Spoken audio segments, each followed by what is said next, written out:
Welcome to Keep It Humane, the podcast, where we dive deep into topics surrounding kindness, compassion, and creating a more humane world, whether it's in our communities, in the workplace, or in the world of animal control and shelters. With our hosts, Ashley Bishop. And Ashley Bishop. And I'm Daniel Ettinger. This show is sponsored by Tomahawk Live Trap. Check them out, livetrap.com. Well, it's me and Ashley again. Hi. Hello. Welcome back to Keep It Humane, the podcast, and Wisconsin Bishop. Who knows what she's doing today? I feel like she's graduated from the cattle and now she's probably like doing hair for Dungeons and Dragons or whatever they do up there in Wisconsin. She's gonna kill you. Is that the dogs? Yeah, do you hear my kiddos? Usually it's Mooney that you get to hear, but they sound like they're laughing. I love it. How are things in frozen Texas? I always complain about the weather on here, and I apologize to our viewers and listeners. I do. I bitch and complain about it every single time. But it was literally raining yesterday, and now it's 44 degrees. I don't understand why. Like, why? Like, I have to literally put a sweater on. I can't go outside without a sweater. My kids don't want to go outside, aka my dogs, because it's freezing. It's freezing outside. Texas, please stop it.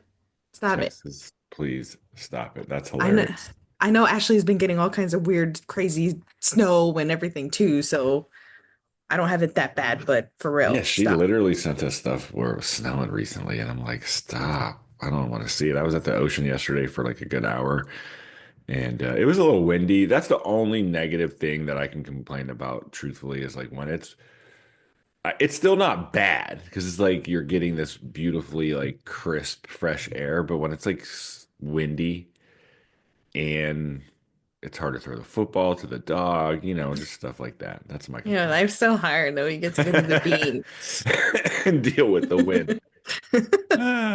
Ladies and gentlemen, Tomahawk Live Trap is celebrating its 100th year in business in 2025. They're a family-owned and operated business who work with humane professionals around the world to produce the fastest, no, that's not true, the safest, probably the fastest too, and most effective animal handling equipment available. You can save 10% on their products by using discount code Keep It Humane. Keep It Humane, all caps. You can go to their website, livetrap.com, or call them 800-272-8727. Great stuff from Live Trap. Do you know they have a 28-inch catch pole? It's cute. I'll just say that. It's cute. Yeah. Interesting. I need that medium-sized catch pole. I feel like the small catch poles are just tough to maneuver. I have little arms. I'm only 5'4" people. Like I need some kind of leverage or something. So the little catch poles are not my jam. I can't. That's funny.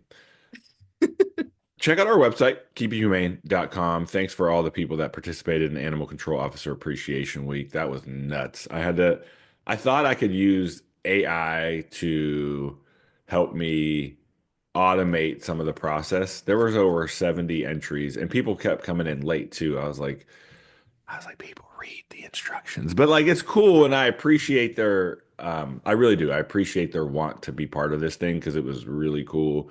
I hope people share maybe on social media some of the things that they got and just inspire others. Next year, I can try to do it again. It was more than I honestly thought. So thanks for those that are participating or that did participate, I should say. And I have a story for you. Oh no. So I really wanted chips and salsa last night. I was like, I don't really care about the main course. I just want to go to a Mexican restaurant. And I don't know why this is hard to find. But like in Colorado, I feel like every single Mexican restaurant you went to, you sat down and you got chips and salsa. In California, you go up to like the counter and order. It's weird. There's not many. I know your face says it all. People, if you're not watching on YouTube, you should check it out. Keep It Humane on YouTube. Yeah. So like I find a Mexican restaurant that has chips and salsa. Now, does this make sense to you? And I know we've talked about this before on the show that you are Mexican, right? Like there's no shine. If I say I want a Mexican Coke, what does that mean? You want the bottled Coke. Yeah. Guess what I got? No, Mexican with the Coke.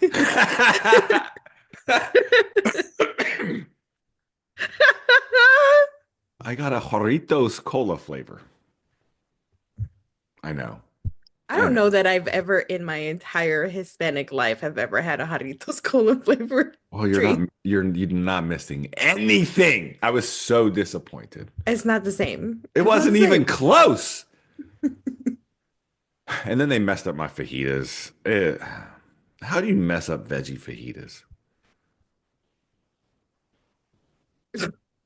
Yeah. So they messed up my fajitas. So I ended up eating corn and beans and some Oh, corn tortillas. listen, sir, I don't want to hate against your lifestyle choices, Yeah. but you're missing out, okay? Mexican food is delicious, sir. It was okay. It was I think it just started off on the wrong foot when I got the freaking Mexican or the cola flavored Jarritos. I was like, this is not, what are we talking about here? This is not Mexican Coke. And the waiter even looked at me like I was like stupid. I was like, bro, you know there's a difference of Mexican Coke and real Coke. Or I mean American Coke. I want to say Mexican Coke is the real Coke, and then American Coke is the high fructose corn syrup. If you've never had a Mexican cola, wait, Do it. Mexican Coca-Cola. Do it. Hmm. Don't get the Do it. Doritos or whatever you are. Jarritos, say right. Jarritos. Jarritos. There you go. You see? Jarritos. But yes, no, I've never had, no, never. I mean, I generally don't drink a lot of Same. Cokes in general, but if we're at a really nice tienda that does all of the taquitos and authentic, especially here where I'm at, hands down, if they got it on the menu, we're doing it. See, Mexican Coke all the way. and I rarely drink cola. I really do. Mm. But I was craving it last night, and I will never go back to that restaurant. So that's what happened there. Uh, so a few months ago, not even, It's been a hot minute, yeah. honestly. You and Ashley, I was off, and you and Ashley talked about Kansas City Pet Project, KC Pet Project. KC Pet Project was a kind of an experimental, I would call them an experimental sheltering and animal control agency that popped up around 2017 after there were some concerns with their current practices at the time. And so they came in under the model of I would say no kill, save them all. I think they came in under that model and really took the approach from the field aspect to be more of a resource driven animal control agency. And there was a lot of hype about it. There was a lot of, it was kind of that brand new and shiny approach to animal control that some of the national agencies still push today. That's the way to do things. Now, I want to preface this. Um, if you don't know me, if you don't know me by now, I'm sure most of hold them on, do, Dan, I have to say. you will never, ever, ever know me. I know I Shut can't sing, people, but up. if you don't know me, I have always been resource driven. When I was a field officer in Denver, I took it upon myself to go to um, Purina. There's a Purina plant at 46th in York. You can Google map it. It's right in the neighborhood. Dogs probably love living there because half the time it smells like freshly baked dog food. It's disgusting. However, it does. And people that live around there, they hate it, but they love it at the same time because their dogs love it. There was this one time my dog was sound asleep and we drove by that plant and he was like this. He was like, oh, I need some freshly baked kibble. Anyway, Them conjillion senses in that I nose, know. olfactory. So I wanted, I don't want to say I don't know how else to say it because I'm gonna have to say I. I wanted to find ways to be more resourceful in the community. And so I just went into Purina one day and was like, hey, yo, can we have treats for free? Because we can't afford those things. And the whole purpose and premise was it was to reward responsible pet ownership. And we did that for years and shout out for those that did that or continue to do it in Denver. And like that was one avenue of like outreach, like public interaction. And then those who know, I went around and bought hundreds of Matchbox cars, and then ended up ordering thousands from Matchbox when they were selling to people like us, um, and would pass those out as like outreach, like ways to interact with the community. And so those little pieces, along with my approach to the job, right? If you had a dog that it was a negligence thing or animal that, there was a way that we could talk about it before impoundment or before ticket. Like that was my approach to the job, and it still is in a lot of ways. So I'm not against resource driven animal control response. What I am against is when we put public safety second. Agreed. And I think there's a huge balance that has to happen that I think hasn't caught up in our profession quite yet. Because we all know, and we've talked about it several times on the podcast, there are still the quote unquote dog catchers out in the world. Hmm. We all know they're still out there. But again, I think there has to be a balance of both, in order for us to get the community to understand what we're trying to do, and then also to educate individuals rather than absolutely going to removing that animal at no cost Hmm. for the smallest of things. Hmm. Hmm. 100%. And that leads us to the Kansas City Pet Project because there was, I'm going to actually go back. So we're going to kind of somewhat go in chronological order. When we talked about it last time, we received an email from a concerned citizen of Kansas City.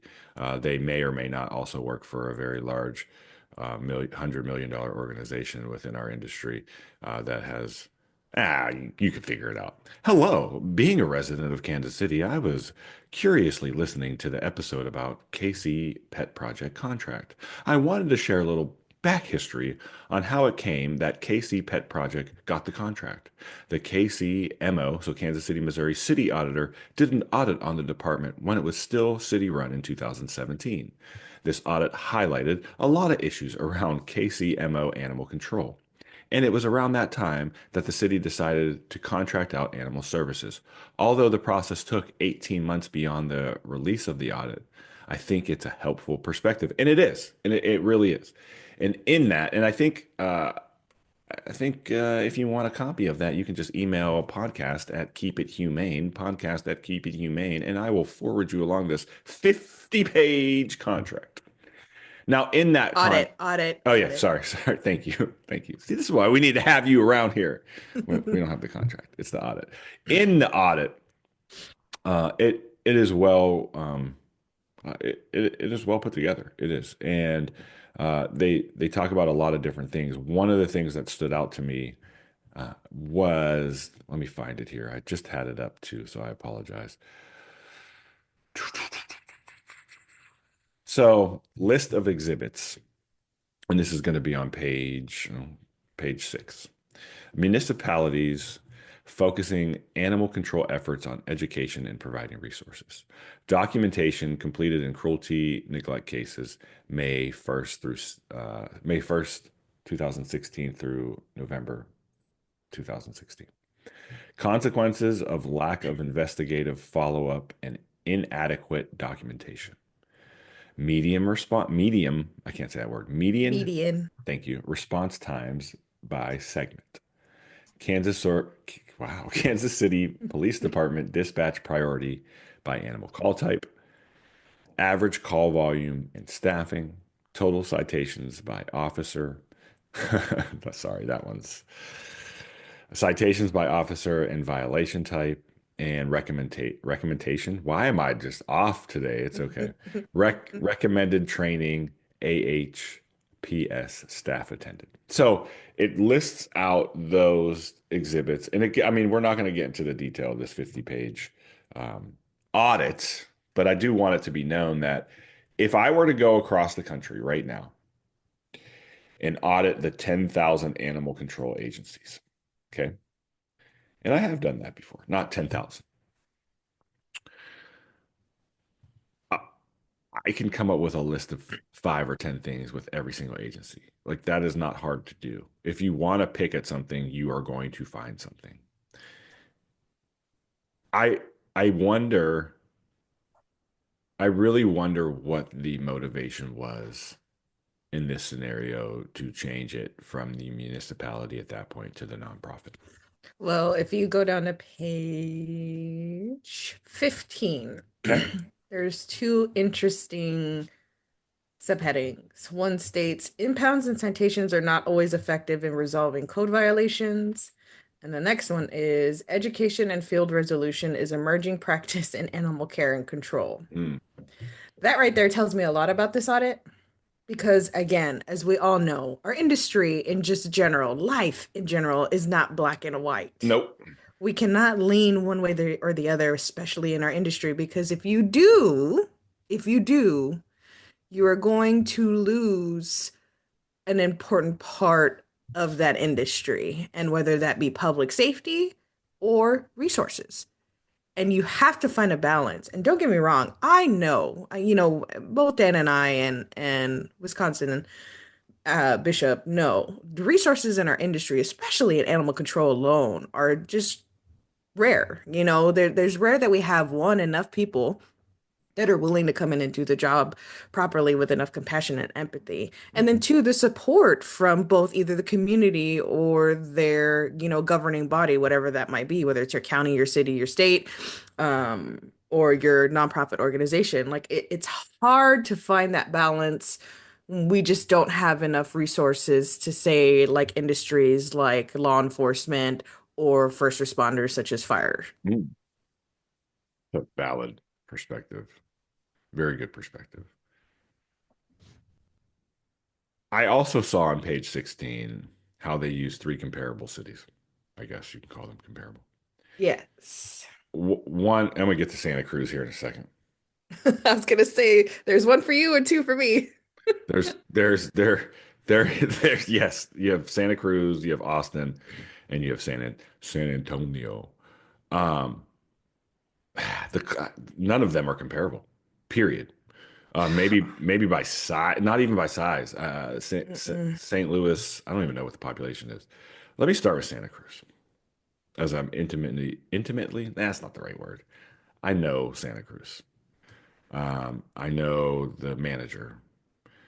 I know he walks around in sandals, shorts, a beard, and a t-shirt when he's out in the field. Like, and this is not private knowledge. I'm not throwing shade at all. This is him, and he will be first to tell you about this. He is proud of that. Um, he did this thing in so he was the president of NACA at one point. You can do your research, and he was doing classes on what the heck was the name of the class? It was basically like community policing for animal control. Hmm. It works for him in Santa Cruz. It works for him walking around in shorts and flip flops. My man literally doesn't even have duty, like he does have duty boots.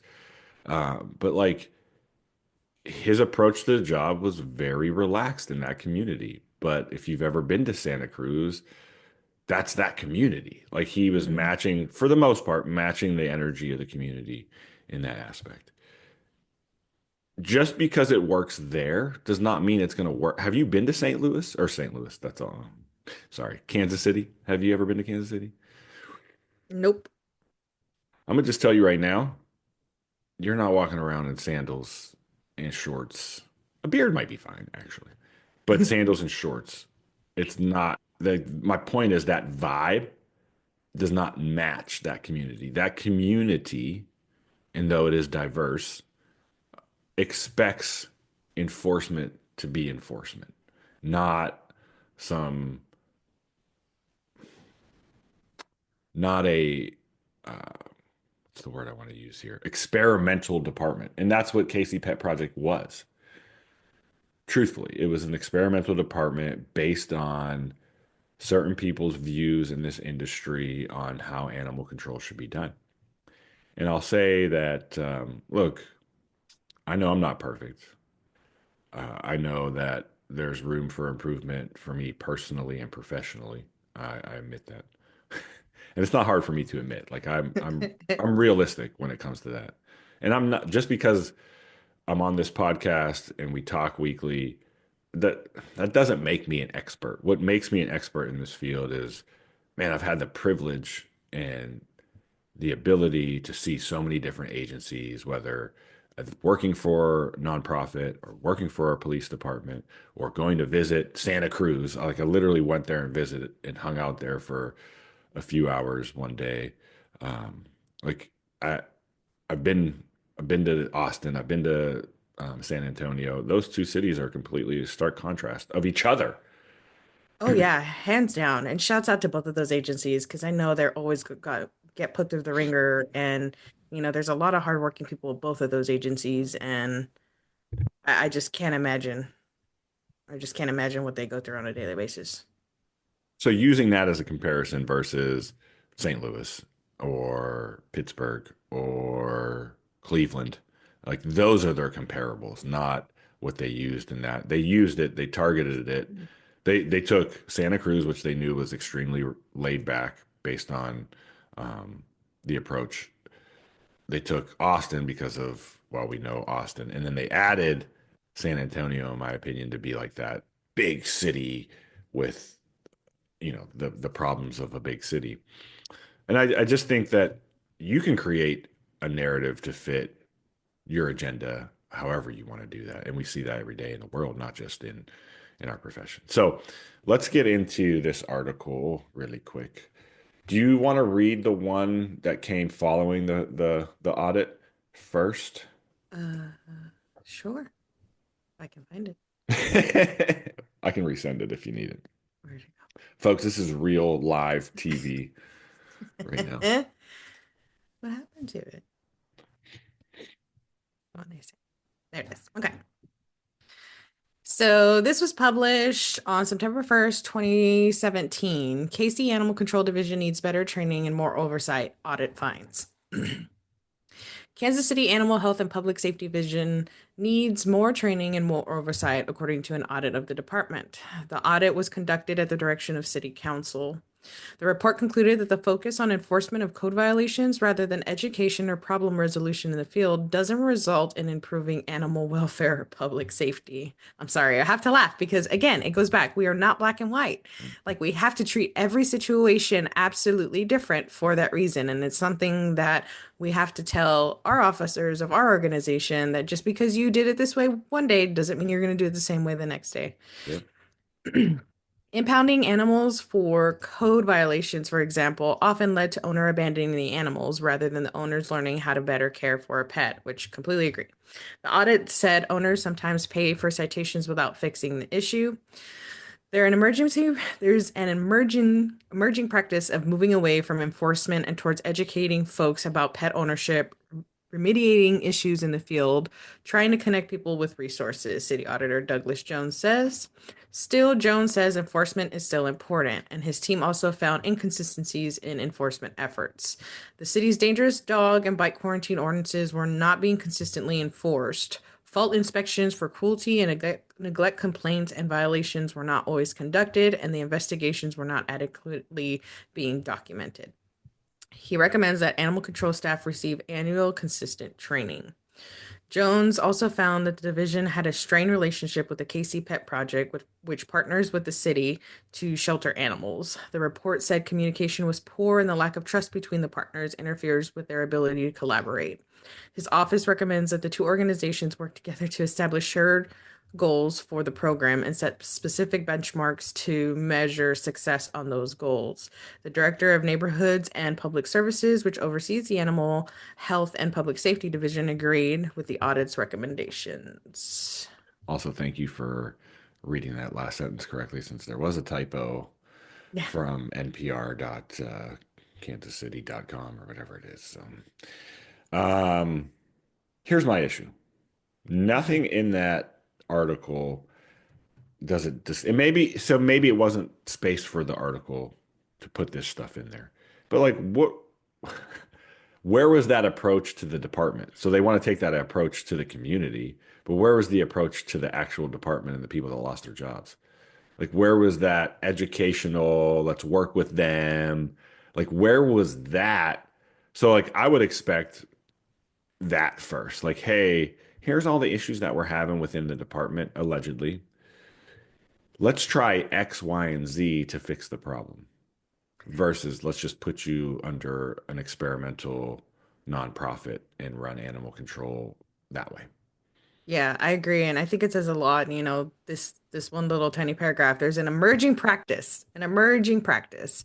Okay, again, I feel like this is consistently something in our field of work where there's this new thing and everybody has to jump on it. And if everybody doesn't jump on it, then you're still the bad guy, and you're always going to be the bad guy. You're going to be the bad, animal shelter, the bad animal control, dog catcher department. I just feel like we need to realize, and a lot of us that are on the ground realize that again, we're not all the same. We all can't just jump and do everything with these emergency practices right away. It just doesn't work like that.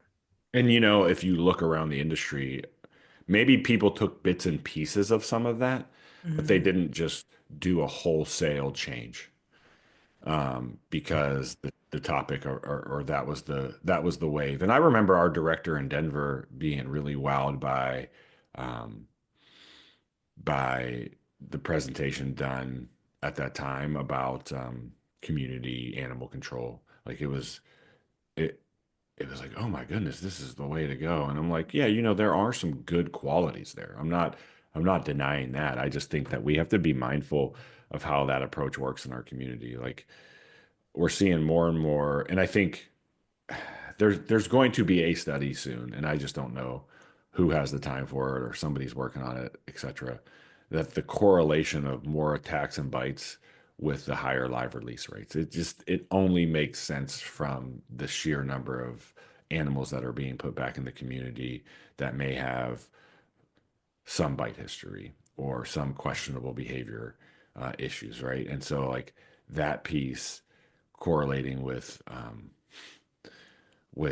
the community being unsafe, like our job is community safety. Like we have to ensure that we are providing that resource, not even resource, that what you call that service. It's a service. Yeah, it's a service, and I think you know, I I I think so too. I think there's a huge correlation with our the I don't want to word this the the way our industry is going right now, a lot of the issues that we're having, it's because of how things are ran, or the idea of this, for the lack of better terms, save them all, puts us in a bind, honestly. It really does. The expectation of a dog that bites a child in the face that is unprovoked. I mean, I've seen comments on some of these stories where people are just don't see the issue. Yes, it's the owner's fault, for not making sure that they're watching their kids with their dogs, regardless if they've been friendly all their life. But also, too, would you want that dog living next door to you and your 2-month-old child? Absolutely not. And the problem where that's where the disconnect is because according to best friends who champions the save them all and no kill terminology, they will sit here and tell us right now that they do not support that. So they would not support a dog that was a public safety threat being re-released into the community.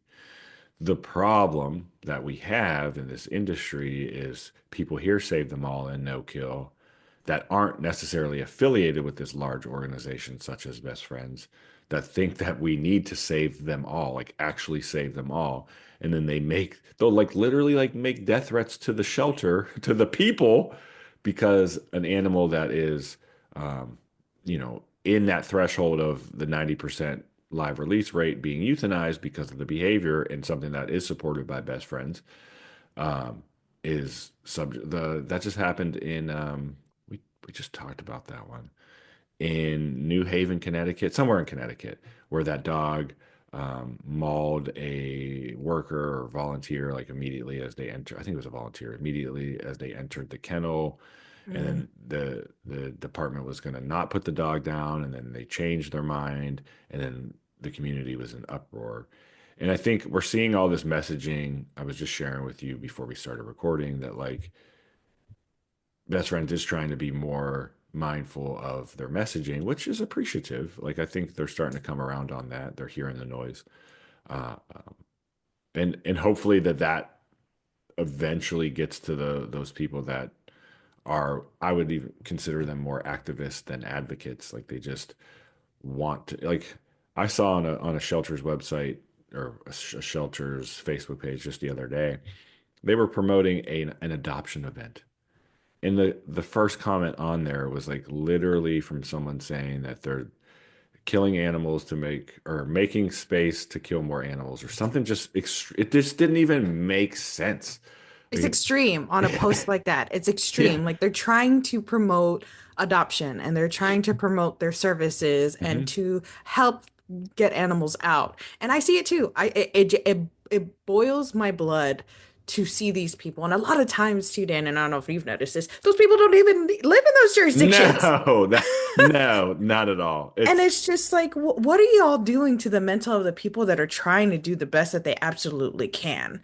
And again, there's always the other side of the coin where we all know we hear horror stories here or there, but man, the majority of people that are trying to do the good work, it sucks to read that stuff, even if it's not about, where I work. I feel for all of these agencies and these people who are having to read all this stuff because you can't tell me that they're not reading that stuff. You can't. And it's constant and just the beration and, you deserve to go to HELL and, they should euthanize you and they're at a unreal. slaughterhouse. And I'm just like, for one day, I wish these people would come in and do our job for one Mm. day, just one day and I see.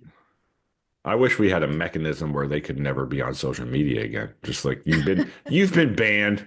Your social media card has been pulled. They can't even make fake accounts. Like they're just done.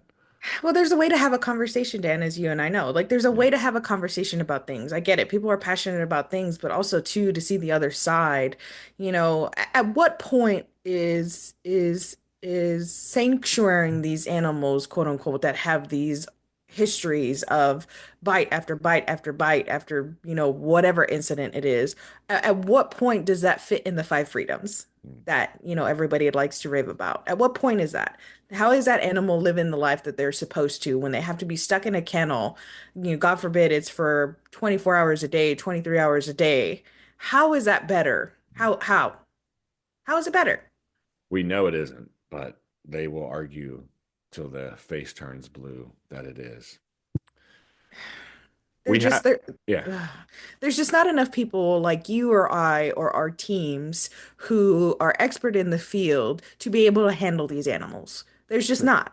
Joe Schmo off the street doesn't see that that dog's, flagging its tail and it looks happy, but all the body language says that absolutely not. This animal is not happy. I mean, how many people can truly say that they can see those small signs Mm, to yeah. help protect public safety and other animals?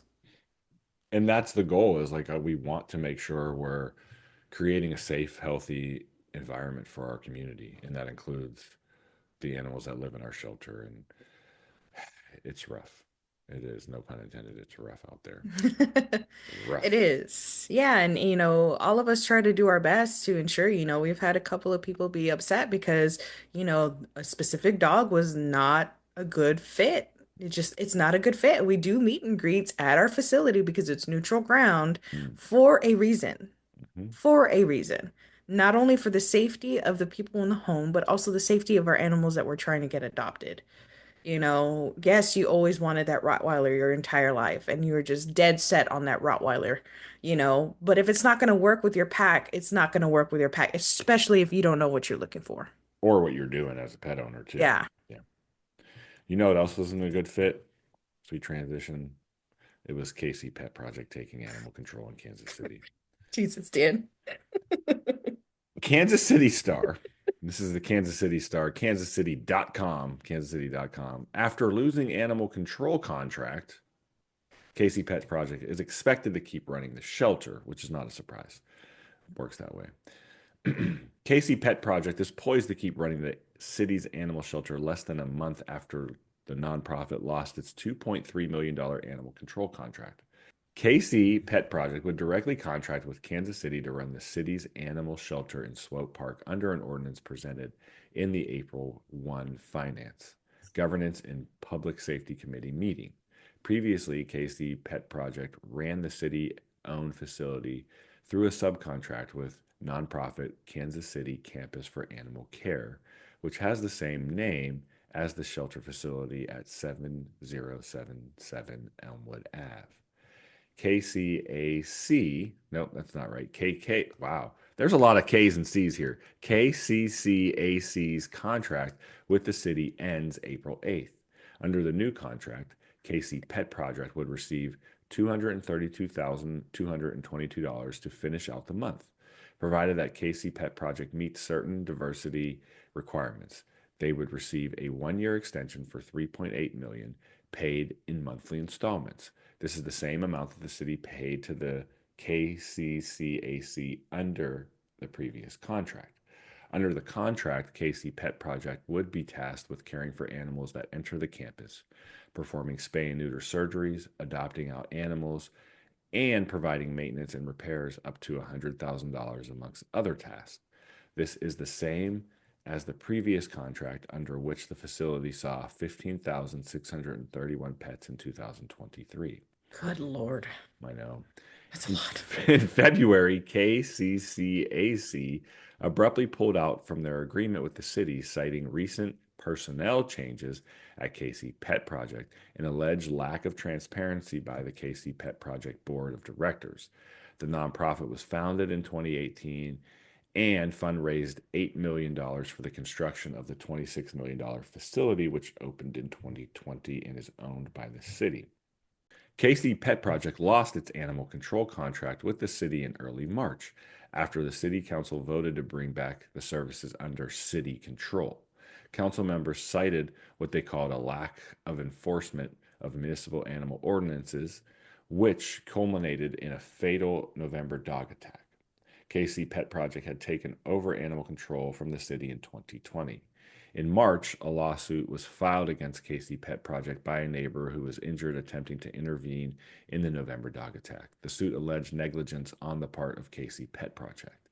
The full council is expected to vote on the ordinance on Thursday. So that just shows where the aspects of public safety comes really into play and how it can affect a lot of things. And I think it's not lost upon any of us how important it is to make sure the public safety piece is number one. It should be number one with all of our departments. And the outreach, education, etc.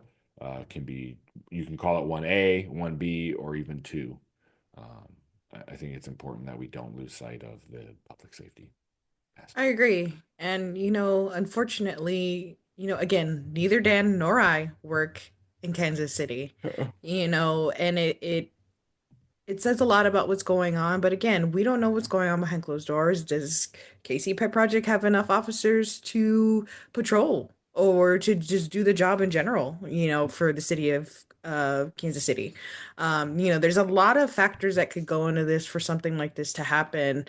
If you see something, say something. Sometimes community members are either they're too scared because they don't want their name to be given to their neighbor, or they don't see it as an issue at the time, or there's a lot of factors that could happen in a situation like this. We do not know all the factors of what led to this unfortunate loss of life of a human being in Kansas City. But, there's a lot of factors that could go into this. And obviously, the city felt that it was enough for them to take it back over. Um, I mean, it's sad all around. It really is, because you're still dealing with the human aspect of things. People could lose their jobs. There's nothing in here saying that they're going to retain any of these people.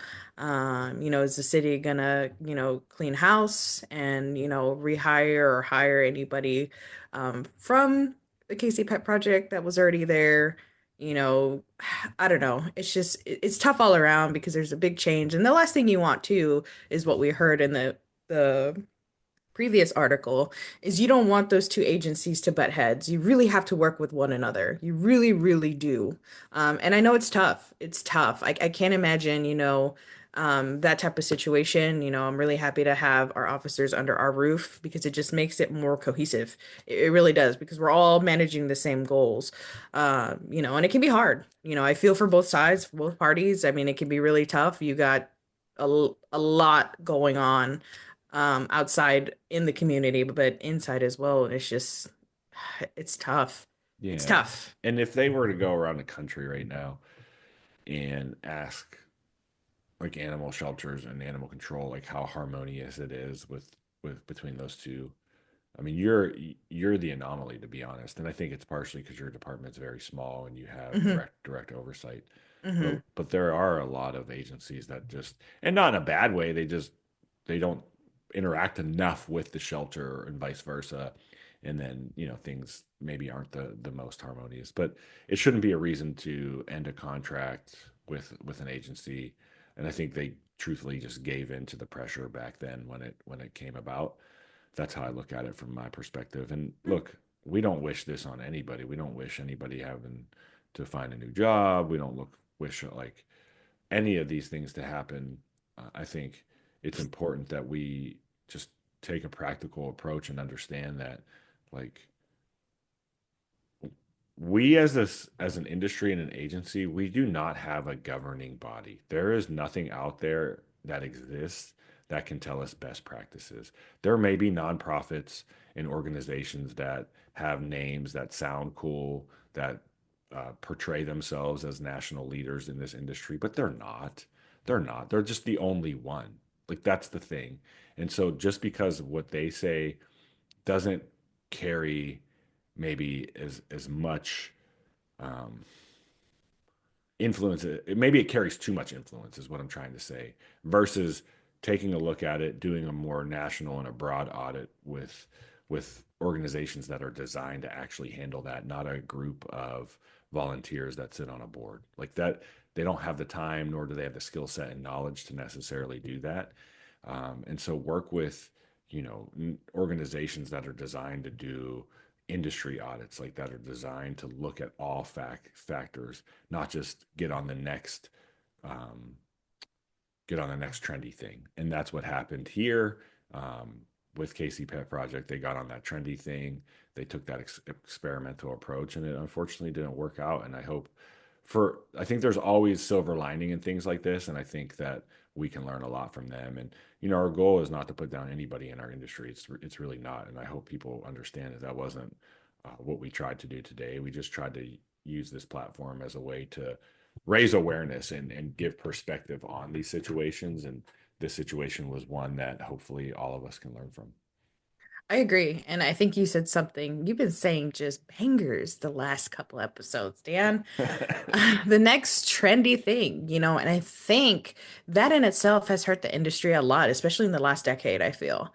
I feel like about 10 years ago, I think we were headed in the right direction. We were doing our best to change the idea of the dog catcher and the dog pound, and I think we were getting there. And then this novice idea of 90% and all of that stuff has really set us back quite a bit. And it's just because of all the different interpretations of what that's supposed to mean, Hmm. and what are you supposed to do? How do you achieve those goals? I know there's several organizations who are struggling because they put that into their ordinance, and now the community's getting mad because they're trying to achieve what's in the law for their city, and they're having to turn away animals. Well, you can't have both. Hmm. And an audit came out for this particular organization I'm talking about, and I was reading through it and I was like, yeah, no kidding. You jumped into this right away to say XYZ, and you're wanting to hit this benchmark, not realizing what that's going to have to take at the end of the day. You Hmm. can continue to build an animal shelter or an animal control agency to the infinite amount of numbers, but it doesn't change the fact that there aren't the resources or the laws to help us get to a place where we don't need a job. Hmm. Absolutely. Absolutely. And I think, we're here, we're open to have any discussions with anyone. So if you're interested and want to continue this conversation on or offline, hit us up, podcast at keepithumane.com, podcast at keepithumane.com, go to keepithumane.com, go to Facebook, Instagram. I really need to do more on there. Can you be anti-social media? I should make that. There's probably a t-shirt that already exists, anti-social media. Even though Sure. I'm not, but I am at the same time because it's crazy out there. Be It safe, is people. crazy out there. Yes, please be safe. And for those of you who are just getting berated, know that we're with you. We understand. And if you need somebody to talk to, please reach out. Honestly, because it's ugly out there, folks. It really is. Just look at some of your major cities and their Facebooks. It's awful. Hard. It's hard. I don't wish It that on is. anybody, man. It's tough. It really is. Well, thanks again for listening. Please like, share, rate this podcast. Follow us on Spotify. Follow us on YouTube. Don't follow us home, though. Keep it humane. Let's continue to help people. Help animals. Keep it humane. Keep it.